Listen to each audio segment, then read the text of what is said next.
we mentioned that Andrea kind of first developed the idea for the book, but she made it very clear the whole time that this is not her book, this is our book.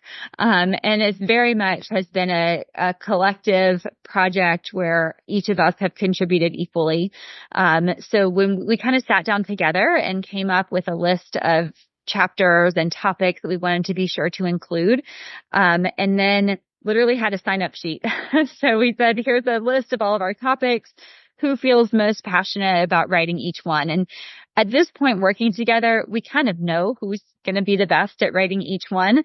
So I think we might have even kind of penciled in some ideas and then said, everyone go see if this is what you want. Sign up for the ones you feel the most passionate about writing. But we each kind of divided the chapters equally in terms of writing the initial draft. And then we went through several iterations of review so that everyone in the end had thoroughly reviewed each of the chapters that were created.